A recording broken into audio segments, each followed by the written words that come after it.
Muy buenas tardes en Madrid, muy buenos días en México. Muchas gracias por acompañarnos en esta novena sesión de conversaciones transatlánticas. Esta es una sesión de lujo con un tema que a mí personalmente me apasiona y con dos grandes protagonistas de la cultura de México y España, que es justamente el interés de estas conversaciones, vincular a México y a España a través de la palabra y a través de la inteligencia. El tema es Octavio Paz. A diferencia de muchos autores que tras su muerte desaparecen del debate público, el legado de Octavio Paz no deja de crecer. La obra de Octavio Paz forma parte de la conversación del mundo y su poesía sigue influyendo en generaciones de poetas, y no solo de la lengua española. Resumo aquí en una apretada, caótica y casi ridícula lista algunas de sus exploraciones. Octavio Paz estudió la poesía como constante y esencia de lo humano en el arco y la lira. Retrató la idiosincrasia del mexicano como resultado de su historia en el laberinto de la soledad. Definió y combatió al sistema político mexicano en el logro filantrópico. Exploró el lenguaje y sus secretos vasos comunicantes en el monogramático. Entendió la ruptura del arte moderno en Apariencia Desnuda, el libro sobre Marcel Duchamp, y la Universidad de los Mitos en El Nuevo Festín de Sopo, el libro sobre Claude Lévi-Strauss. Comparó la relación del cuerpo, alma y historia entre Oriente y Occidente en conjunciones y disjunciones, y se preguntó sobre la naturaleza del amor en la llama doble y sobre la realidad profunda de la India en Vislumbres de la India. Analizó el desarrollo de la poesía moderna en Occidente, en Los Hijos del Limo, e hizo una apasionada defensa de la libertad en sus memorias políticas, Itinerario, y un análisis del derrumbe de la URSS en Pequeña Crónica de Grandes Días. Piedra de Sol, Pasado en Claro y Nocturno de San Ildefonso formarían parte de una antología universal de la poesía. Fue traductor, ahí están sus versiones y diversiones, poeta vanguardista, Pienso en Blanco y Renga, autor dramático, La hija de Rappaccini, y biógrafo de Sor Juana, que es a la vez un libro que rescata del olvido a la Nueva España. El título lo conocen, Sor Juana Inés de la Cruz o Las trampas de la fe. También fue un notable editor de revistas toda su vida. Plural y Vueltas, además, situaron a México en el corazón del debate literario e intelectual de Hispanoamérica. Para analizar las múltiples aristas de su legado y la notable influencia que Octavio Paz ejerció en España, en conversaciones transatlánticas, como les decía, hemos invitado a dos gigantescos autores.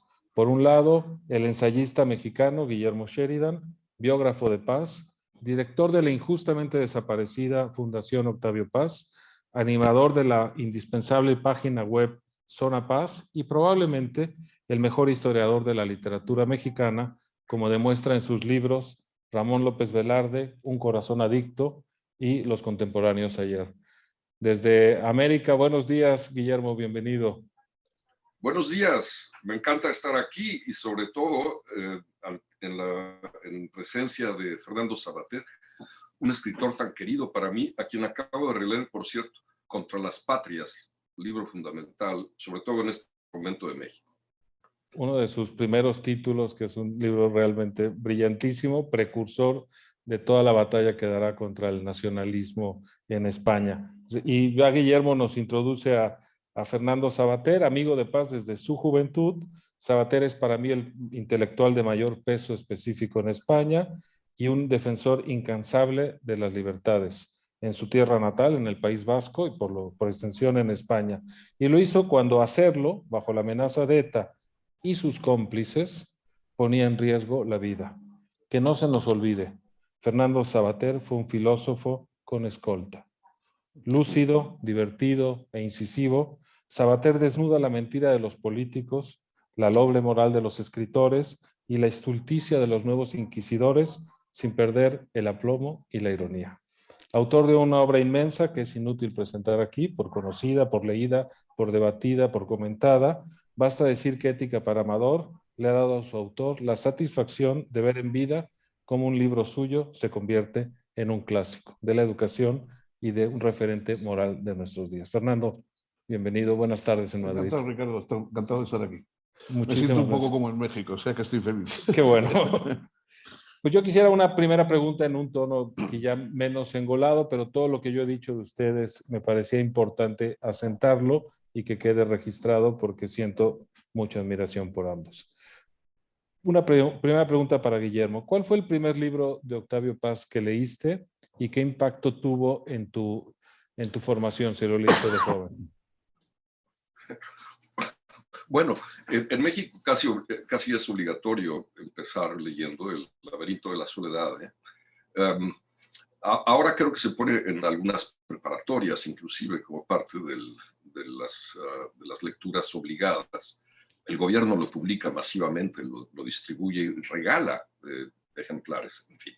Un libro que, por otro lado, es un blanco de iracundia y de ataques especialmente terribles a partir del discurso del victimismo, de la corrección política, de todas estas cosas. Pero, en fin, es otra historia. Yo no lo leí por la escuela, sino porque estaba en un grupo de jesuitas que tenían, al que yo pertenecía y que tenía aspiraciones de crear conciencia social, cosas de ese tipo, y algún jesuita más o menos sagaz me sugirió que leyera El laberinto de la soledad. Lo más importante fue que después me puso a leer Quadrivio, que ese sí me produjo un enorme impacto, sobre todo el ensayo en ese tiempo de Rubén Darío, a quien yo amaba profundamente y sigo amando.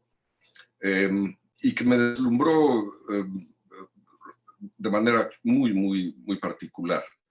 Recuerdo sobre todo las páginas dedicadas al erotismo de Rubén Darío y una propuesta peculiarísima, la idea de que el semen piensa, de que el líquido seminal es una forma de pensamiento, un misticismo erótico que, claro, lo marcó para siempre, pero que a mí, a los 15 años, me produjo un enorme deslumbramiento y una enorme intriga. Te produjo calosfríos ignotos, como diría López Velarde, que es otro de los poetas analizados en Quadrivio, ¿no? Junto con Sí, Cernuda y Pessoa. A mí me gustaría hacerle la misma pregunta a Fernando. Bueno, yo leí y mientras venía aquí en el taxi a reunirme contigo, venía pensando por qué lo leí, porque alguien tuvo que recomendármelo, que decírmelo, no sé, yo tenía en aquel momento escasamente 20 años, o cosas así, y leí El arco y la lira. Y entonces ese libro fue para mí un cambio de paradigma, como dicen ahora, ¿no? O sea que verdaderamente me abrió una serie de caminos, una serie de posibilidades, tanto que cuando escribí el segundo de mis libros, que se llamaba La filosofía tachada, bueno, medio libro estaba dedicado a hablar del arco y la lira y de las ideas que daba Octavio Paz, etcétera, etcétera. ¿Y cuál sería mi sorpresa? Que al mes o mes y medio de haber aparecido el libro, que sé que había llegado también a México y tal, y de pronto recibí una carta de Octavio Paz. Claro, yo con 20 años, recibir una carta de Octavio Paz era como si me hubiera escrito el Espíritu Santo, una cosa así, que quedé completamente. Y era una carta amabilísima, como siempre exageradamente amable, pero además también deseándome, pues, con mucha sensibilidad para lo que podía ser un joven en aquel momento, caótico como era yo, totalmente con la cabeza llena de pájaros. Pero en fin, él me daba una serie de, bueno, de que por ahí, que efectivamente se veía que a mí me gustaba la mezcla de literatura y pensamiento, que bueno, yo realmente una de esas cosas que fue verdaderamente una visita del Espíritu Santo, realmente, ¿no? Y a partir de ahí ya empecé a leer, pues eso, el Quadrivio, el Festín desnudo, ¿no? Levi Strauss en aquel momento estaba en pleno auge y a mí la visión que daba Paz, pues me encantó. Yo, además, luego, bastantes años más tarde, conocí a Levi Strauss en casa de Octavio Paz. La primera vez que cené con Octavio Paz, pues yo la primera vez que logré llegar a México, después de aventuras de que me habían quitado el pasaporte durante el franquismo y todas estas cosas que pasaban en aquella época, por fin logré llegar, engañé a los del país diciéndoles que iba a hacerle una entrevista a Octavio Paz para que me pagaran el viaje y me fui a México y nada más llegué inmediatamente pues me fui a ver a Paz y Paz me dijo, no, vengo a cenar esta noche que viene un señor francés y que a lo mejor le interesa a usted. Y digo, pues sí, el señor francés nada menos que era Levi Strauss. Y bueno, fue también... ¿Qué edad tenías, Fernando? Bueno, pues, que sé, una edad de estas improbables, que ahora me parecen improbables, tenía 24 años, 24 años, una edad completamente imposible de creer. Pero lo más bonito es que efectivamente pues, nos hicimos amigos. Yo además, con esta cosa de los vascos que tuteamos a todo el mundo, pues yo desde el primero que digo, hola Octavio, no sé qué, y luego alguien me dijo, oye, a Octavio Paz no le tutea a nadie. Y yo dije, pues yo le he tuteado desde el principio y a mí no me ha dicho nada. Él me ha tuteado también. Y todos siempre nos tuteamos, pero parece que era una cierta transgresión ese tuteo. Y nos hicimos muy amigos, nos divertimos mucho, estuvimos tomándonos tequilas y hablando de todo lo posible. Y yo con una grabadora que puse ahí en la mesa para justificar el viaje y que con mi habilidad habitual técnica, cuando llegué a España vi que no había grabado absolutamente nada. Entonces me inventé toda la entrevista con lo que recordaba y con tal y cual, y me hizo mucha gracia porque años después en Fondo de Cultura Económica sacaron un volumen con que Octavio Paz reunía las mejores entrevistas que le habían hecho, y entre ellas incluía la mía. Yo jamás te dije la verdad. Es el último volumen de tus obras completas, son las Pues y en un momento determinado me decía, bueno, hay una cosa que he cambiado de opinión, no sé, algo sobre la otra, te he cambiado de opinión. Yo pensaba, no, es que nunca lo has opinado. Pero bueno, sí, fue el comienzo. La verdad, él tuvo una generosidad y en fin, una delicadeza conmigo de tratarme como si yo fuera alguien y como que realmente nunca he olvidado. Algo que dices del arco y la lira, yo siempre he pensado que si ese libro lo hubiera escrito Eliot o Auden, sería un clásico. Por supuesto. Todo el mundo lo leería y lo repetiría y sería como el numen tutelar de la iniciación a la poesía de todos, ¿no? Sí, porque además es un libro que trasciende la crítica literaria. O sea, sí, por supuesto, hay un acercamiento a en qué consiste realmente la literatura, pero trasciende eso, porque lo que es una aproximación al espíritu, al espíritu creador, en realidad, ¿no? Que es lo que a mí me pareció deslumbrante. En tu caso, Guillermo, ¿cómo conociste a Octavio? Que luego tuviste tan intensa relación de amistad y de colaboración con él, ¿no? Bueno, yo era un muchacho y conocía la O por lo redondo. Desde luego ya había leído su poesía en 68, la lectura de Ladera Este y desde luego el ceremonial y contundente poema sobre la matanza de Tlatelolco nos había sembrado mucho a mí y a mi generación, y de alguna manera a todo México. O sea, a pesar de que es un poema tan extraño, en realidad es un poema sobre escribir y sobre la necesidad o la futilidad de escribir, de la expresión poética, sobre todo cuando se opone a las atrocidades de la realidad. Pero en fin, fue un poema que se convirtió casi en una especie de mantra para toda mi generación. Después, yo iba a verlo a sus conferencias al Colegio Nacional cuando regresó de su largo autoexilio de 10 años, en 1972 o 73, y estaba entre la gente que lo miraba de lejos, ahí en el viejo Colegio Nacional, que tenía un pequeño auditorio, y explicaba cosas, y leía poemas, y era muy deslumbrante. Y después, en 1973 o 74, se me ocurrió hacer una reseña de un libro que recién había salido, que es el Monogramático, que es un libro, es un poema en prosa, es una novela de viaje, es una teoría poética, en fin, es un libro complejo. Y entonces hice una reseña naturalmente verbosa y muy vigilada, que apareció en una revista que circulaba mal y poco. Y sin embargo, una semana después sonó el teléfono y era Octavio. Me sorprendió desde luego mucho que, y coincido en esto con lo que acaba de decir Fernando, que esta curiosidad por estar leyendo todo y por leer a los jóvenes, a los muchachos, ¿no?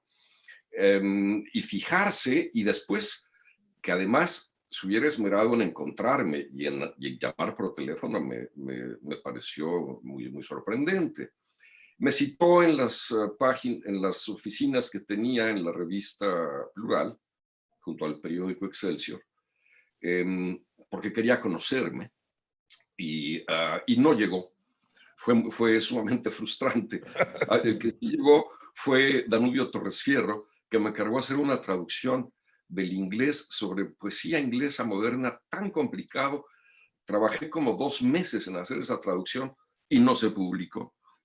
En fin, fue una serie de desencuentros así terribles, pero finalmente,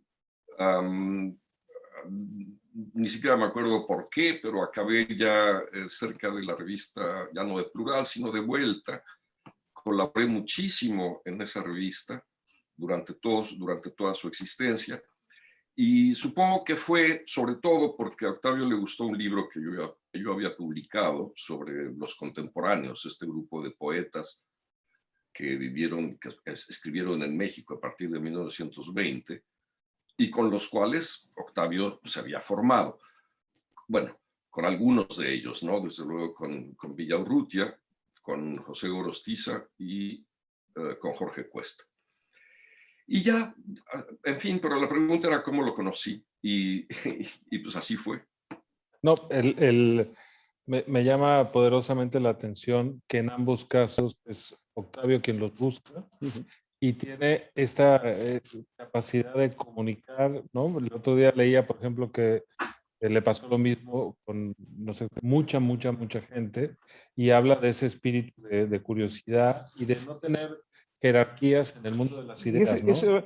Muchas veces ese rechazo que tienen personas tan asentadas e importantes, que además es verdad que están rodeados siempre pues, de envidias, de rencillas y tal, porque Octavio era muy polémico, ¿no? Siempre. Entonces yo creo que en esos casos uno pues, más bien se cuida de los jóvenes porque tiene miedo de que muerdan, ¿no? Y Octavio era todo lo contrario, ¿no? Se abría, se te entregaba, sí, sin conocer temas que vimos por unas páginas que habías escrito, y realmente era de una... Además te trataba individualizadamente, es decir, no hablaba diciendo cosas generales, de ustedes los jóvenes y ustedes los españoles, no, él te hablaba a ti, o sea, a ti con concreto. Yo creo que eso es lo que tenía de extraordinario, ¿no? ¿Y por qué en ese sentido, Guillermo, hoy hay todavía una imagen de Octavio Paz tan como un hombre de poder, como un hombre que proyecta ideas establecidas, cuando de hecho toda su obra es fuego, es contestataria, es incómoda, ¿no? ¿Cómo entiendes a veces la mala interpretación que en ciertos círculos sigue teniendo Octavio Paz en México? Bueno, quizá más que una mala interpretación es una interpretación interesada, ¿no? Yo creo que la obra de Octavio, lamentablemente, está muy postergada detrás del protagonismo que tuvo en la cultura mexicana y sobre todo en el lado político y social de la cultura mexicana. Una cultura propensa al edipismo, al desdén al padre, al recelo ante las figuras de autoridad, todo este tipo de cosas, ¿no? Mira, hace poco leí un comentario de un amigo en el que narraba cómo una muchacha que él conocía le había platicado cuánto le interesaban las ideas de Octavio Paz sobre Sor Juana y la parte que le interesaba mucho, sobre todo a esta muchacha, las ideas sobre el papel de la mujer, que la habían llevado a leer otras cosas. Pero le comentó a mi amigo que no se atrevía a decírselo a sus compañeras en su grupo feminista supongo que de cierta acción, porque sabía que la iban a desdeñar y que la iban a censurar, y entonces prefería guardarse en secreto la curiosidad que le había provocado estas lecturas y que le habían provocado este pensador, ¿no? No dejaba de ser muy conmovedor que un libro que narraba la forma en la que una mujer en el México del siglo XVIII tuvo que luchar contra la censura de la iglesia, contra la censura de los hombres, contra la censura del poder eclesiástico, civil, religioso, de todos órdenes. 250 años después, y en el mundo en el que el protagonismo de las mujeres ha adquirido tanta y tan necesaria relevancia, se sintiera víctima de otro tipo de censura, de una nueva censura, ¿no? Y yo siento que la pequeña narración que acabo de darles refleja un poco el conflicto que hay entre Octavio y la lectura mexicana. Hay una renuencia a leer, hay un interés en empacarlo, cercarlo dentro de una serie de ideas recibidas, generalmente insulsas, que desde luego tienen sobre todo como denominador principal la idea de que es reaccionario. Y bueno, es una pena que esto suceda, porque desde luego significa que los lectores o leen en secreto o se están perdiendo de lecturas que le harían muchísimo bien sobre una cantidad de cosas inabarcables, no solo sobre feminismo, sobre las drogas, la inspiración creativa, el pensamiento filosófico, social, estético, en fin, sobre la larguísima lista de temas a los que Octavio dedicó su curiosidad, ¿no? El cuerpo, el erotismo, ¿no? La ciencia, ¿no?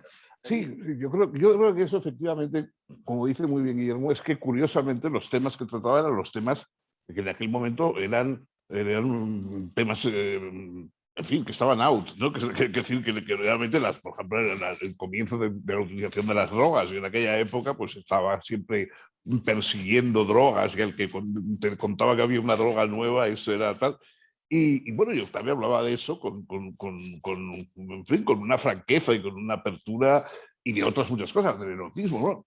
Y una de las cosas, de las primeras conversaciones que tuvimos, aparte de que los dos pues, nos gustaba la poesía y tal, a él le gustaban más las cosas modernas, yo era más clásico, entonces como era más joven, me gustaban más los clásicos, a él le gustaban los modernos, pero hablábamos de muchas cosas y entonces a él le encantaban las mujeres, y a mí también, que es una de las cosas que tuvimos en fin, en común, ¿no? Una de las primeras veces que con que yo coincidí con él en España, fuimos al teatro juntos a ver una obra de Valle Inclán. No me acuerdo exactamente, era un montaje de Valle Inclán, ¿no? De una de las comedias bárbaras, me parece, o algo así, ¿no?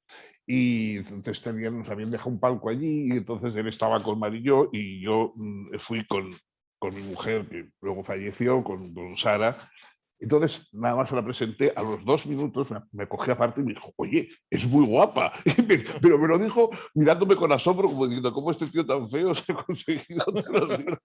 Entonces, ese tipo de comentarios eran realmente eso, de alguien que no, digamos, no hablaba de las mujeres como un tema académico ni como tema, sino como algo que le interesaba realmente, porque es esa doble llama del erotismo, o sea, la idea de que todos surgimos de un apasionamiento físico y que eso es el origen de la vida, no solamente literal y poéticamente, sino en una realidad que vivimos durante toda nuestra vida. Eso yo creo que él le daba un sentido, y sobre todo su paso por la India con todas las teorías, digamos, hindús sobre el sexo, etcétera.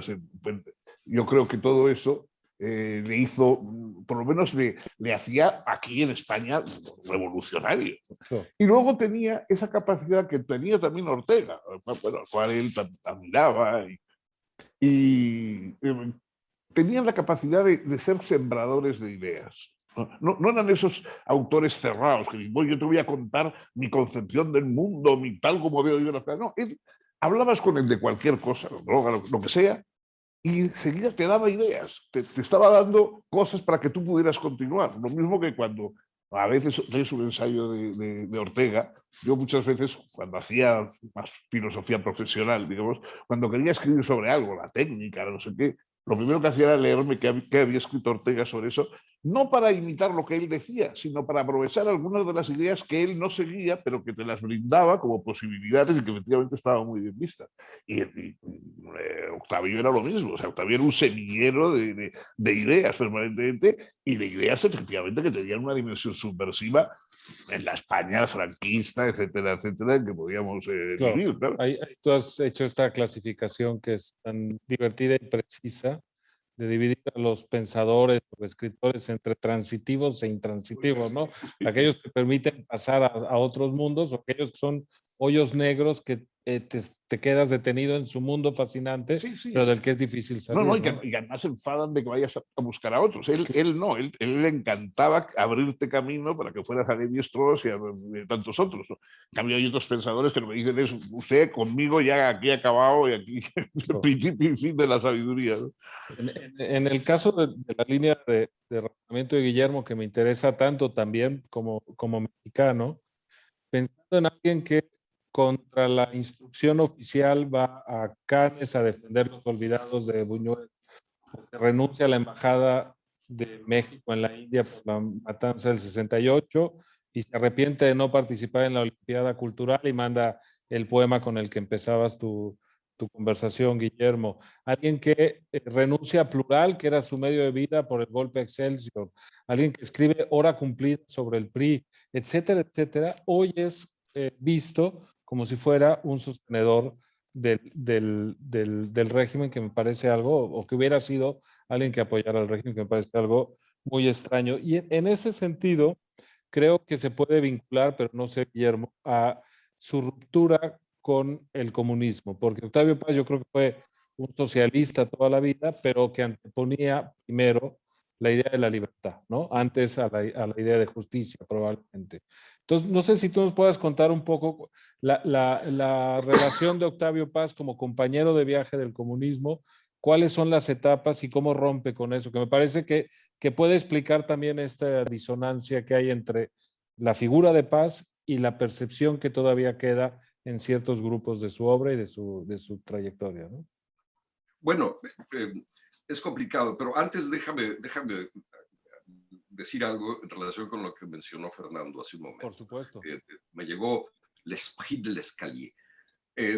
A veces he pensado en una especie de broma que sería formidable llevar a la realidad, lo divertido que sería reunir el pensamiento de Octavio Paz sobre cualquier cantidad de temas, sobre el ateísmo social, sobre el Marqués de Sade, sobre las drogas, sobre sexualidad, sobre lingüística, sobre física, sobre, en fin, el catálogo de temas sería inabarcable. Y crear pequeños libros que apareciesen con el nombre de otra persona, o de hombre o de mujer, ¿no? Que no tuvieran la firma de Octavio Paz, y se convertirían en libros que serían mucho más visitados por el mero hecho de no tener el nombre, el peso y la pesadumbre que hay en México alrededor de ese nombre. Sería muy gracioso porque yo creo que los libros se venderían bien. Bueno, desde luego mucho más de lo que se venden ahora. Regresaba a tu pregunta entonces. Sí, Octavio vivió durante ese largo siglo, durante el largo y turbulento siglo XX, las vicisitudes propias de cualquier persona inteligente. Yo creo que pasó de su juventud al comunismo en el momento adecuado, con las ideas adecuadas, con las lecturas adecuadas, aunque le interesaba mucho más Engels que Marx. Abrazó el comunismo abiertamente en 1936-37, guiado por una serie de profesores y sobre todo de compañeros mayores que él, activistas fuertes. Después se fue a España, a la guerra civil, y ahí empezaron los problemas con una lealtad al comunismo y un interés en el comunismo con el que llegó a España, y cuando salió de España yo creo que ya no había tanta certeza, porque desde luego atestiguó la guerra civil dentro de la guerra civil, como suele decirse, los conflictos entre los anarquistas, sobre todo la FAI, que era la organización que le interesaba desde antes de ir a España, era en la que había depositado su interés y su curiosidad, los conflictos entre los anarquistas y el Partido Comunista. Cuando llega de España ya había observado este conflicto y lo había marcado y lo había intrigado y lo había puesto a pensar. Después, claro, el pacto entre Hitler y Stalin no solo lo desconcertó, sino que lo metió en un conflicto moral importante, ¿no? Ya para 1942-43, cuando crea con Octavio G. Barreda la revista El Hijo Pródigo, en la que acoge a escritores, sobre todo los exiliados europeos, más identificados con Trotsky, que obviamente con Stalin, Jean Malaquais, escritores así, empieza a tener problemas mucho más serios, que culminan en el momento en el que Neruda lo declara ya francamente reaccionario.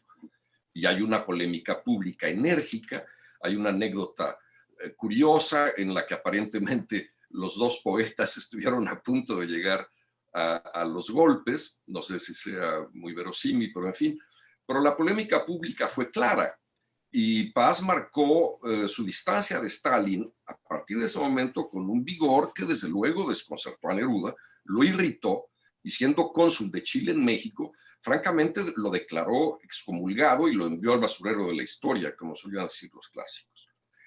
Después todo empeora cuando en 1949, cerca de Camus y de Breton, es decir, a la sombra, digamos, de las ideas políticas, más de Camus y de Breton que de cualquier otro, se interesa en el problema de David Rousset y el universo concentracionario. Traduce algunas páginas, las comenta, se publican en la revista Sur en Argentina, y a partir de ese momento, ya 1949, francamente, Paz empieza a ser considerado ya no solo un compañero de viaje, sino un reaccionario. Esto se va a multiplicar después, porque la vida de Paz es tan larga y los episodios son tantos. Se multiplicará, claro, cuando el caso de Berto Padilla en La Habana, cuando Mario Benedetti y otros, digamos, poetas como él, lo declaran mafioso, lo declaran estar en contubernio con el imperialismo norteamericano y lo convierten en un objeto de ira decretado, digamos, desde la izquierda oficial. El artículo de Benedetti se publica en La Habana y de ahí en adelante ya todo fue pérdida. Después vienen los episodios de la guerrilla centroamericana, en fin, que ya sabemos.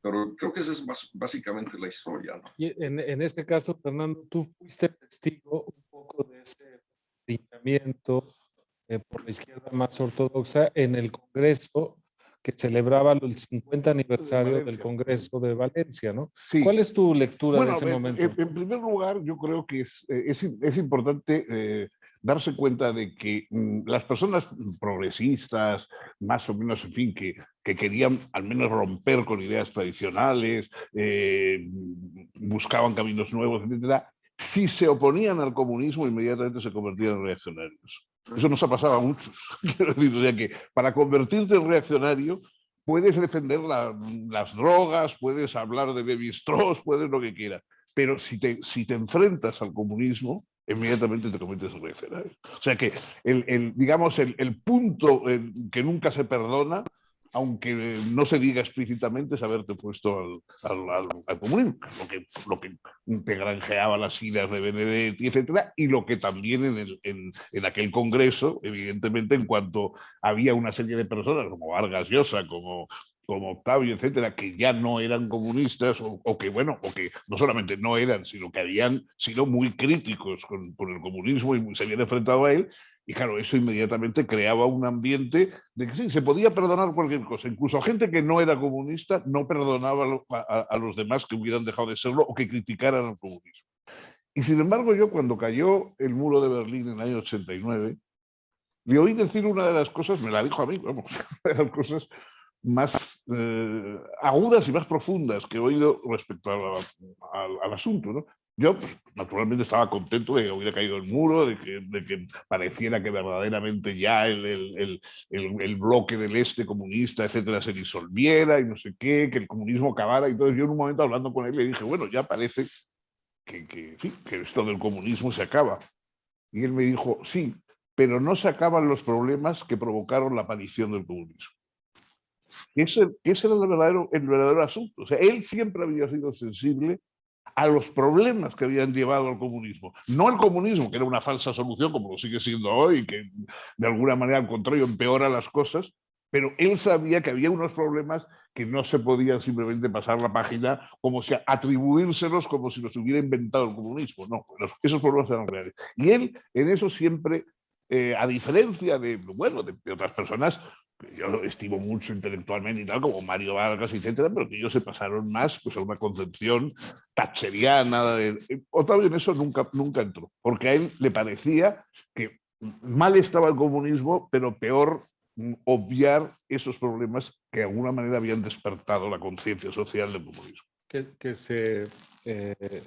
se liga un poco a un tema que también salió en ese congreso y que me interesa tu opinión un poco para traerlo al presente, Fernando, porque lo invitan como el principal orador al los 50 aniversario del Congreso en Defensa de la Cultura en Valencia en 1937, junto con Spender, que era el otro sobreviviente, y ahí Octavio Paz cuenta o narra escenas de esa guerra civil dentro de la guerra civil que desconciertan mucho al personal que está enfeborizado y que lo que quiere es consignas o aplausos, ¿no?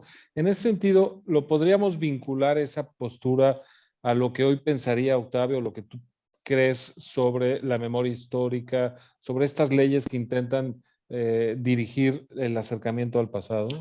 Claro, él lucha un poco contra ese monopolio, digamos, y esa simplificación de la historia. Lo mismo que Orwell. Es decir, a lo que más se parece la experiencia en la guerra civil de Octavio, y él alguna vez lo comentamos, es al homenaje a Cataluña de Orwell y los escritos de Orwell igual. O sea, fue un entusiasta que se lanzó a las trincheras, no fue simplemente un apoyo, sino que se puso en las trincheras con un fusil. Claro. Y sin embargo, el libro es una crítica de esa guerra civil, de toda la guerra civil que tú decías, ¿no? Entonces yo creo que eso, hoy, él hubiera dicho que, bueno, que evidentemente no había ninguna simpatía ni por el franquismo ni por la dictadura, pero eso no quería decir que todo lo que hubiera delante de Franco fueran demócratas, porque todos los que estuvimos, digamos, delante de Franco sabemos que no es verdad. O sea, que uno no se convertía en demócrata por ser antifranquista. O sea, a la vez era partidario de una dictadura todavía peor que la de Franco, ¿no? Claro. Entonces, eso yo creo que él lo vio, pero claro, eso es muy difícil de racionalizar, o sea, en un mundo simplificado, y que sobre todo siempre rodea, porque claro, leer las obras de un autor y de un autor que tiene obras complejas como Octavio Paz es trabajoso, pero en cambio categorizarle diciendo es del sistema, no sé qué, eso es mucho más fácil, ¿no? Y yo creo que ahora él, todas estas simplificaciones que además encima quieren convertirse en obligatorias, o sea, porque ya el polvo es que tengas obligación de pensar sobre las cosas, lo que ha decidido no se sabe qué cráneo privilegiado, como decía Valle Inclán. En México acaba de aparecer, Guillermo, un libro reúne por primera vez todas las cartas de Octavio Paz que le envió a Elena Garro. ¿Por qué no nos explicas un poco ese proyecto que tú editaste y qué es el Octavio Paz que está detrás ahí?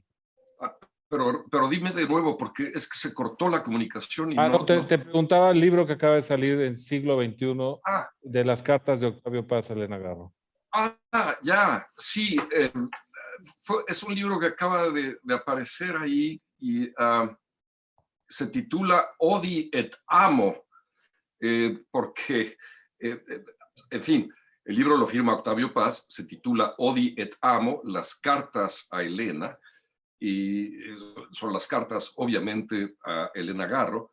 Lo dejé en latín para reafirmar sobre todo la lealtad de Octavio a ese epigrama que yo creo que lo marcó muchísimo, lo citaba cada rato, era una especie de constante cada vez que se ponía a reflexionar sobre los problemas del amor.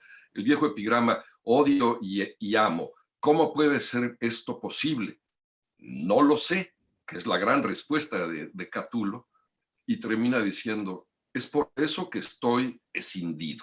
Bueno, en México se ha interpretado esto como si el libro fuera un libro sobre cómo se amaban y odiaban.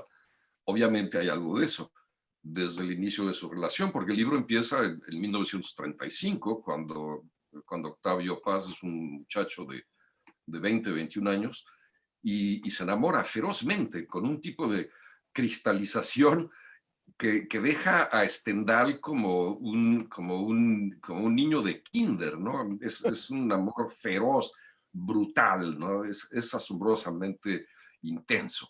Y esas cartas de 1935 y de 1937, antes del connubio, antes del matrimonio, son asombrosamente iluminadoras, no solo por la historia de amor que se está narrando, que es una historia desde luego tensa, complejísima, sino porque también es una entrada al laboratorio poético del joven Paz, a la formación de sus ideas esenciales, al catálogo de las ideas que va a sostener, a perseguir toda su vida en relación con el amor y el erotismo. Son los primeros pasos en esa larga ruta de este hombre que quizá como nadie en la lengua española reciente se ha preocupado tanto por entender esa relación, esa llama doble, amor, erotismo, sexualidad.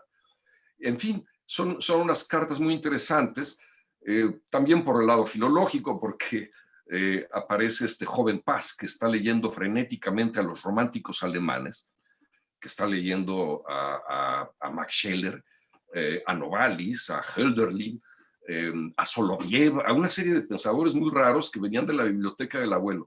Y la forma en la que los va integrando a su sistema crítico y la forma en que lo proyecta hacia su relación amorosa. En fin, a mí me parece que es un libro interesante. No, sin duda. Pensando en traer también la conversación al sentido de este diálogo entre México y España, Fernando, ¿cuál era la relación de Octavio Paz con España? ¿Y cuál era el peso? ¿Tenía una idea de la civilización hispánica o no? Pensando además su madre española, vinculado emocionalmente a España desde el principio con la guerra civil, hizo algunos viajes importantes en el franquismo, pero siempre muy distante porque su fidelidad era a la República, acogió a los exiliados, pero criticaba los excesos del bando republicano. En fin, ¿cuál sería tu lectura? Bueno, él estaba, digamos, infectado por España. Estaba verdaderamente, era un obseso, ¿no?, de las cuestiones españolas. Para él, ser español era ya una recomendación. O sea, tú llegabas y decías que eras español y eso ya para él era una recomendación y tal. Y tenía un interés por todo lo que ocurría, por supuesto, proyectándolo hacia atrás, hacia el conflicto de la guerra y de lo que había venido después, la dictadura, las disidencias. Yo tengo un recuerdo vivísimo porque verdaderamente me emociona ahora mismo recordarlo, en la noche de las elecciones en que fue elegido un presidente del gobierno, Felipe González. Entonces me acuerdo que Octavio y yo íbamos corriendo de un centro electoral a otro y tal, hasta estar ahí en el Palace al final viendo a Felipe en su majestad. Y yo creo que no había ningún español en España tan entusiasmado como Octavio Paz con lo que estaba ocurriendo en aquel momento, ¿no? Estaba verdaderamente, porque vivía esas cosas y vivía los conflictos. En fin, yo en la época muy juvenil, cuando le conocí, pues claro, le contaba cosas, normalmente por correspondencia, de lo que me pasaba, de si me echaban de la universidad, que si la policía me detenía, en fin, esas cosas. Y todo eso él lo vivía con un interés y por supuesto, vamos, no se le hubiera pasado por la cabeza el negar el legado hispánico bueno, en México. Claro, es absurdo negarlo, pero en fin, que él no lo convertía en algo que había que acarrear, que había que decir, bueno, es una cosa que tenemos que soportar. No, él lo veía como una ocasión extraordinaria y de alguna manera lo recogen en el laberinto de la soledad, ¿no?, corporizado en esa relación entre Cortés y la Malinche. En fin, ese tipo de alguna manera de maridaje también, ¿no?, de erotismo nacional que hay entre los dos países y cómo se fecundan el uno al otro, etcétera. Yo creo que eso él era uno de sus temas, ¿no? Y si le dabas pie y empezabas a hablar de eso, o alguien delante de nosotros empezaba a hablar de eso, inmediatamente se disparaba y se lanzaba por el tema. De la generación de Hora de España, además con los que se sintió muy cómodo desde su visita en la Guerra Civil y después en el exilio en México. Y así como la relación con España era de amor, fascinación y deslumbramiento, la relación con México es mucho más compleja, ¿no, Guillermo? No solo por el laberinto, también tenía esta idea de de México hay que tomar distancia a veces. Es un país muy complejo, con muchos odios, con muchas capas de resentimiento. Y me gustaría un poco, si nos puedes poner en escena la relación de paz con México. Claro, eso daría para un seminario, pero algunos esbozos. Y pensando también en términos de la historia, lo que decía Fernando ahora, porque efectivamente es el festín de la demagogia, esta excusa del los 500 años, el 500 aniversario de la conquista de México, y creo que la idea de España que se está proyectando desde México es francamente peligrosa y ridícula, ¿no? Entonces, no sé si trayéndolo al presente, quisieras hablar de la incomodidad y pasión de Octavio Paz sobre México. Bueno, en la pregunta está la respuesta, pasión e incomodidad, sí. Una pasión hecha de lealtad, de curiosidad, de deseo de entender, ¿no? No solo como depositario de una heredad que tiene su lado español y su lado mexicano, que se convertía en el país, se convertía en México, en el cielo de México. Es curioso que en las cartas estas que acabo de publicar, desde 1935, la frase cielo de México es una frase sagrada. La traigo a colación porque la última vez que Octavio habló en público, unos meses antes de morir, hizo una apología muy conmovedora del cielo de México. Bueno, pero también la tierra, su gente, sus tensiones sociales, sus atrocidades, en fin, todo este tejido que realmente es inabarcable, y tratar de descifrar o de describir rápidamente, pues no solamente sería inoperante, sino absurdo, ¿no? Pero la lealtad al país siempre fue muy impresionante. Después del 68, cuando la renuncia, por ejemplo, las ofertas de las universidades en Europa, en Estados Unidos, son generosas.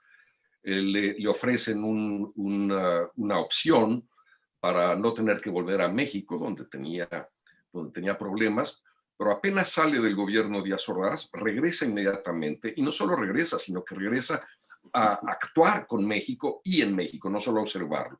Se pone a fundar las revistas, empieza a reunirse con activistas políticos, planea un partido político, y siempre es por esta lealtad, este amor por México, que no se correspondía mucho con el amor a ciertos mexicanos, que desde luego lo asediaban, lo criticaban.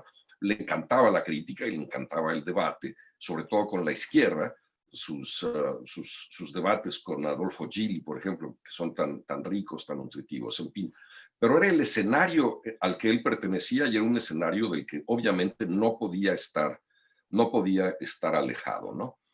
Y sí, la segunda parte de tu comentario me hace pensar en un tema que le interesaba mucho a Octavio, que era D.H. Lawrence y La serpiente emplumada, esa novela en la que reviven algunos dioses atroces o benéficos, Quetzalcóatl, Huitzilopochtli, que reviven en México y toman en sus manos el control de este país desorganizado y caótico. Bueno, lo que es curioso es que en esa fantasía, a la que por cierto alguna vez se refirió Fernando, la idea de Lawrence de que regresaba el Papa a México, cuando empezó a visitar el Papa a México, y Fernando comentó que era como revivir la fantasía de Lawrence, de que Quetzalcóatl regresaba a México. Bueno, ahora ha regresado, pero no el Papa, y desde luego no Quetzalcóatl, sino la fantasía dentro de la transformación que promueve el gobierno mexicano, la fantasía de una transformación que no deja de estar cargada de religiosidad, un tipo de religiosidad curiosa, ¿no? Una religiosidad mosaica, si no es que francamente adanista, refundadora, ¿no? No regresa el Papa disfrazado de Quetzalcóatl. Lo que ha regresado es un Quetzalcóatl mezclado con Moisés, que no parece tener muchísimos problemas con la inteligencia, que prefiere sustituir todo con una irracionalidad muy particular, que incluye desde luego la idea de que la historia puede dar vuelta y reescribirse precolombinamente. El tema del uso torticero de la historia que es tan caro a los políticos, ¿no? Y que has señalado en cierto sentido con amabilidad, pero con dureza, ¿no? El diálogo con Octavio Paz, Fernando, ¿cómo era Octavio Paz conversando contigo en privado? Bueno, claro, eso, yo en ese sentido me siento un privilegiado, porque él tuvo siempre una relación conmigo tan afectuosa y tan cómplice incluso en ocasiones con la bebida y con tal, que bueno, que realmente, la verdad, por lo que he comentado con otros, a veces me describían un Paz que yo no conocía, me decían, no, pero él es una persona muy adusta, él es muy, en fin, puede ser muy severo. Yo digo, pues, conmigo nunca, todo lo contrario, o sea que no. Yo creo que él, sobre todo, tenía una inmensa, un inmenso humanismo, un deseo de conocer variedades humanas, ¿no? O sea, le interesaban los seres humanos no al por mayor, sino al detalle, ¿no? Cada uno de ellos. Y entonces tenía una gran curiosidad cuando le contabas algo, o yo oía que alguien venía y le contaba un caso más o menos raro, más o menos inusual, él inmediatamente abría todas las antenas, ¿no? A ver cómo era eso, cómo pasaba. Y luego en la conversación, pues podía ser muy divertido, muy ocurrente, aparte de que, claro, tenía una cultura extraordinaria y entonces para los que somos un poco vampiros de cultura, pues era estupendo porque él constantemente estaba hablándote de cosas, tal, pero no has leído, tal, no lo conoces, claro, yo tal, no, salía corriendo, apuntaba todo lo que me había dicho para... digamos, era alimenticio. ¿No? La relación con él era alimenticia. Hay otras relaciones que más bien te secan, te privan de tus jugos, ¿no? Y entonces, en cambio, la relación con él era alimenticia, te nutría, te daba fuerzas, te daba conocimientos, etc. Una faceta de Paz clave es la de editor de revistas, y tú lo has estudiado, Guillermo, como director de taller, El Hijo Pródigo, etcétera, pero también te tocó verlo directamente actuando en Vuelta. ¿Cómo era el Octavio Paz, editor de revistas? Y en el caso de Vuelta, de tu etapa tan cercana a él, ¿qué recuerdos tienes? ¿Qué anécdota nos puedes compartir? No, bueno, ninguna anécdota particular, pero sí lo que puedo evocar con nostalgia era la intensidad de las sesiones. Era muy generoso de su parte reunirse con los jóvenes, a los que solían llamarnos los de pantalón corto, epíteto que creo que fraguó Alejandro Rossi.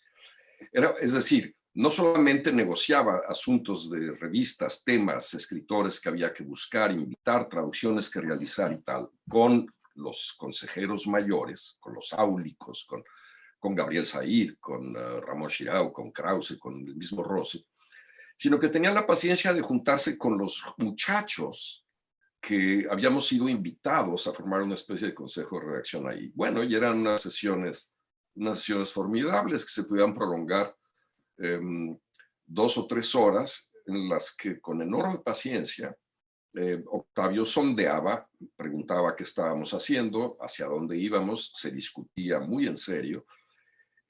Había una parte complicada, que era que había que estar muy al día de lo que, según Octavio, era lo que estaba al día, ¿no? Entonces había que haber leído los editoriales de los periódicos importantes los días previos, había que estar al tanto de los libros que estaban atrayendo la atención de la crítica del mundo de las ideas en el mundo, porque podía voltear a verte y decirte, bueno, pero usted qué opina de tal y cual cosa, y más valía estar más o menos enterado, porque de otro modo venía, pero ¿cómo es posible que usted no se haya enterado de esto? Siempre de usted, por cierto, Fernando, porque a mí nunca me graduó al tú. Pero bueno, eso era una especie de escuela, había una especie de pedagogía en un hombre que yo creo que es que tiene un lado pedagógico importante. Fernando ya lo ha señalado también en otras ocasiones. Es un educador, ¿no? Es un hombre que interesado no solo en el pensamiento, sino en la transmisión del pensamiento. Y desde luego las revistas, otra forma de su amor a México, que empiezan desde que tiene también 20 años de edad, eran una manera de certificar la conciencia de que solo a través del diálogo y de que solo a través de la discusión es posible encontrar inteligencia consensual importante, ¿no? Y en ese sentido, su trabajo como editor de revistas es riquísimo. Y hay gente que lo está estudiando muy bien, como Malva Flores en México, en fin. Hay una cierta necesidad de volver a las revistas, conseguir que estén en línea, cosa que no se ha logrado del todo, en fin, este tipo de cosas, porque las revistas siguen siendo nebulosas, cargadas y finas, decía Alfonso Reyes, siguen siendo estas pequeñas nebulosas que están entre el universo de los libros y en el universo de la historia, pero todavía tienen, si fueron buenas revistas, siempre tendrán destellos actuales, ¿no? Fernando también es editor de revistas, ¿no? Con Claves de la Razón Práctica. No como Paz. Pero tu visión de Plural de Vuelta. Hombre, a mí siempre me han parecido los modelos, ¿no? Porque además me han descubierto los autores que yo pues he ido paulatinamente incorporando, incluso que luego se han incorporado. Por ejemplo, autores como Marc Lilla, etcétera, que en su momento, cuando lo sacó Patria, creo que no lo conocía nadie, y hoy pues son referencias permanentes, ¿no? Costas Papayánov, que también era tan importante como pensador post-marxista en la época. En fin, yo creo que todo lo que había, que fuera literario, fuera poético, fuera filosófico en esas revistas era importante. Entonces, sobre todo, aparecer así de pronto, ¿no? En el mundo no hay muchas revistas así. O sea, no por mucho que uno vaya, revistas como Vuelta no se encuentran en el mundo. Hay algunas, además, sobre todo porque tenía un punto de cosmopolitismo que otras no tienen. O sea, en fin, hay buenas revistas literarias en Inglaterra, hay buenas revistas literarias en Estados Unidos, pero todas tienen mucho el sello de lo que se lleva allí, ¿no? Y no digamos en Francia, ¿no? O sea, mientras que en cambio en Vuelta era cosmopolita, o sea, te incorporabas a ella con tus preocupaciones y tus intereses y encontrabas acogida, ¿no? Hay una necesidad de terminar a tiempo, tristemente, esta conversación. Quedaría para mucho, mucho más. Ya me gustaría, atendiendo un poco a la audiencia que se conecta online, que es muy numerosa, si pudiéramos regalarle un título de Octavio Paz a un joven lector que todavía no lo conozca y que pudiera servirle de pórtico para la obra de Octavio Paz. Voy a empezar con Guillermo. Hay una obra muy buena que se llama Obras Completas. Pero si hubiera que seleccionar... Van a correr todos los jóvenes. No, yo creo que una puerta maravillosa para los jóvenes, o por lo menos para la idea de lo joven que yo tengo ahora, que desde luego es muy relativa, sería La llama doble. Yo creo que es un libro muy hospitalario, muy cálido, muy inteligente, y que toca desde luego asuntos que me imagino a los jóvenes les parecerían interesantes, puesto que los jóvenes son esencialmente amorosos.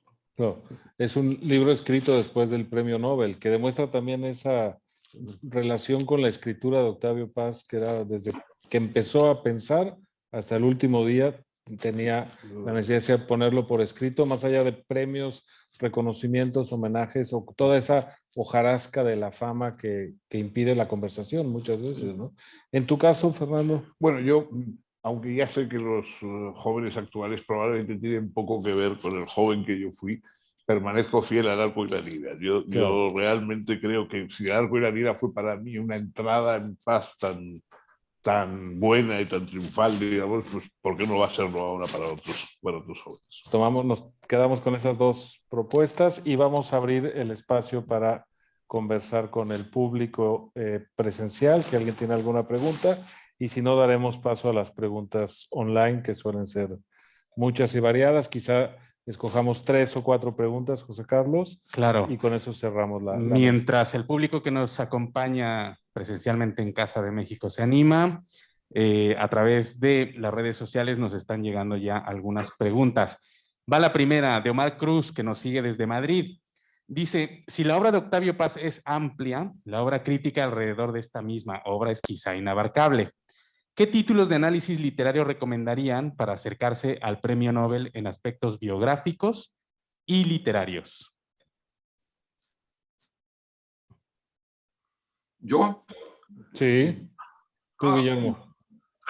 Bueno, al agua en boca propia es vituperio, pero en fin, yo he escrito algunos libros que sobre la vida, porque la pregunta es sobre la vida, la biografía. Bueno, yo he escrito un par de libros sobre ese tema y junto a eso, desde luego, el libro de Christopher Domínguez Michael, que me parece que es el proyecto más ambicioso hasta la fecha para hacer un enorme mosaico de biografía más formal, porque lo mío más bien son ensayos que se van para un lado y para el otro. El libro de Christopher Domínguez, que anda por aquí, bueno, no sé, que se llama Octavio Paz en su siglo, es, yo creo, el que puede resultar más adecuado para entrar, ¿no?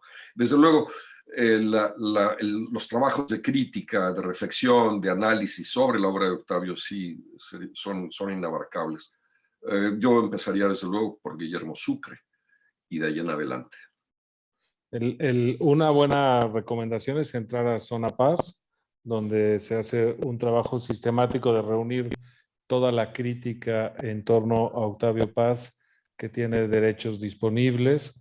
Hay más de, no sé, 8,000 fotografías, documentos de todo tipo, cartas, y realmente me parece un sitio web modélico para acercarse a dialogar con una obra tan vasta y tan rica como la de Octavio Paz, ¿no?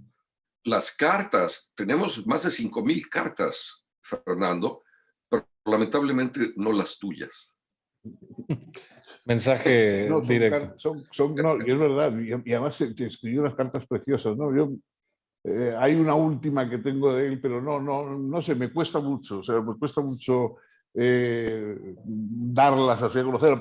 Además, eran cartas que por otra parte tenían como elogios un poco exagerados por la amistad, y a mí me parecería un poco que era como sacar una carta, mire lo que decía padre. Claro.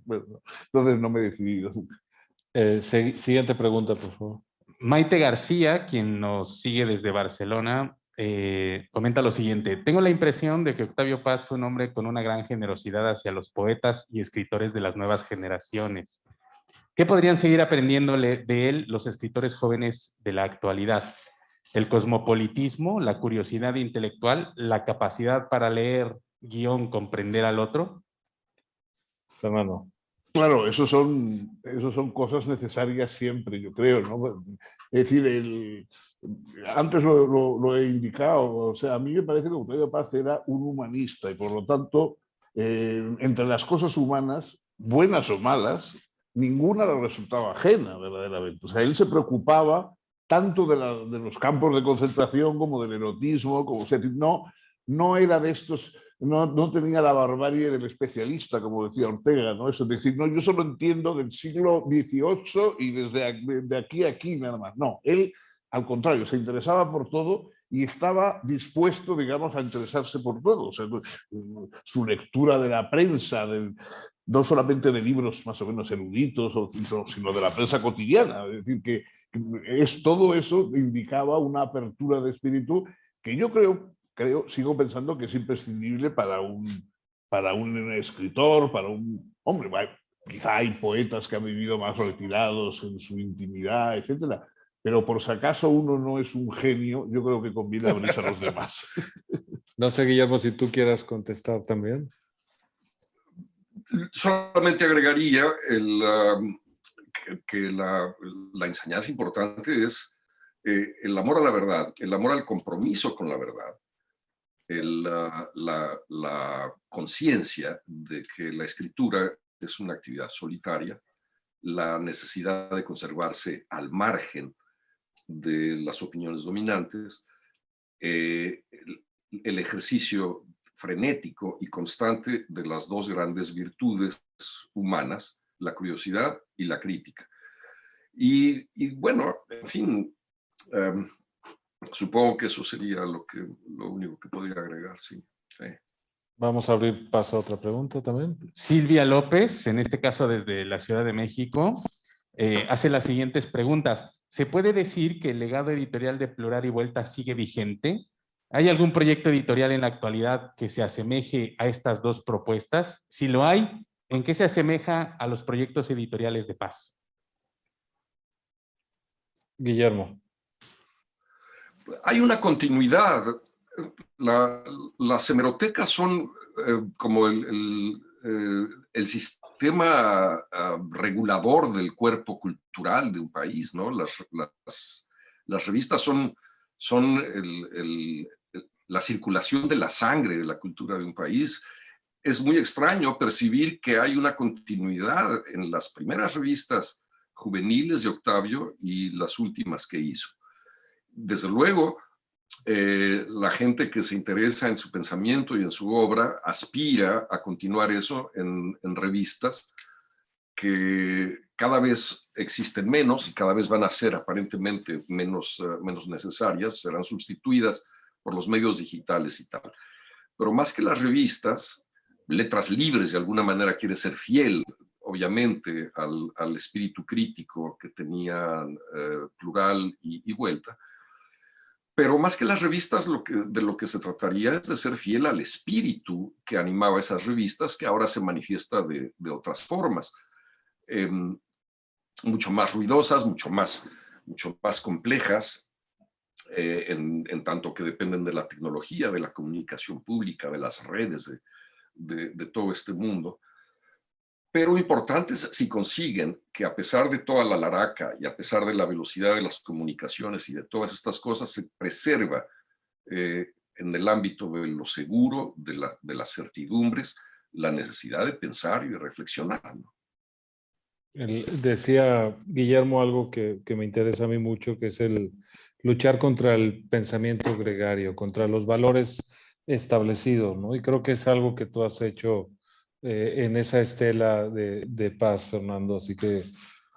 Es que, bueno, todos más o menos intentamos mantenernos. Es verdad que las cosas han cambiado, es decir, o sea, hoy probablemente el mundo impreso, en papel, etcétera, es muy difícil que vaya a tener nunca ya el peso que ha tenido en otras épocas. O sea, hoy los maestros que necesitan probablemente los jóvenes o los lectores son maestros ya que están dentro del mundo de Internet, del mundo digital. Yo ahí por eso, de alguna manera, siempre ya me siento un poco out de todo esto, porque todavía mi mundo es el de los periódicos, el de las revistas, el papel, pero yo comprendo que esto ya tiene un futuro muy limitado, arqueológico, nada más, ¿no? El camino va por otro lado y no, bueno, y no pasa nada. O sea, los soportes, lo importante es el contenido, los soportes es lo de menos, ¿no? A veces ahora cuando se habla de la decadencia del libro y tal, bueno, recordemos que, no sé, Aristóteles nunca tuvo un libro en su mano de lo que nosotros llamamos libro y no parece que le fue mal, o sea, intelectualmente hablando, ¿no? No. Entonces, yo creo que nosotros ahora, pues bueno, sí, hay que resignarse a que vendrán generaciones que a lo mejor nunca tienen en la mano algo como fue Vuelta o algo como fue un libro en el sentido que nosotros lo entendemos, pero lo importante es que tengan el pensamiento, la poesía, el conocimiento, que eso es lo que se transmite. Hubiera sido un gran bloguero Octavio Paz, ¿no? Yo creo que sí le hubiera fascinado el mundo de Internet, seguro, ¿no? Seguro que le hubiera encantado. Seguro, yo estoy seguro. Sí, bueno, había esta obsesión con el desarrollo de las técnicas de comunicación modernas. Ese es otro de los libros imaginarios que se podían publicar con otro nombre, pero hay una serie de ensayos escritos en los años 70 y en los 80 dedicados a lo que llamaba las nuevas tecnologías.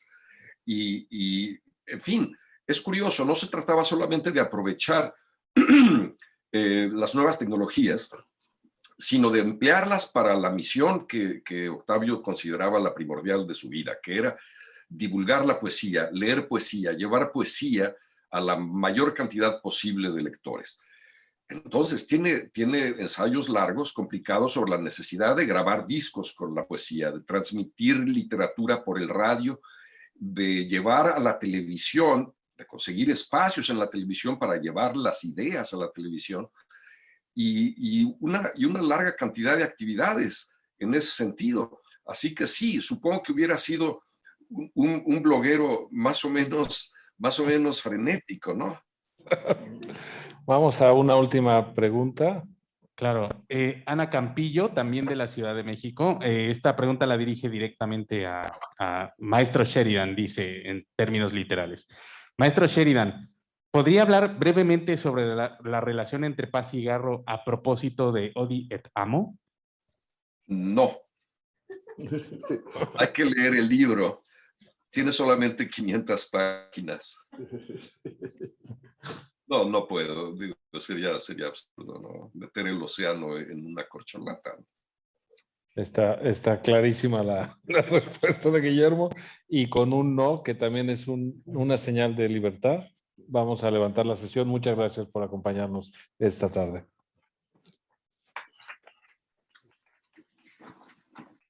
Finis opera prima. Listo, Guillermo, gracias. Ahora nos conectamos.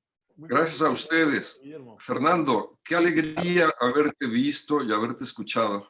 Y yo también, una alegría muy grande, hacía muchísimo tiempo y muchísimas ganas que tenía de verte.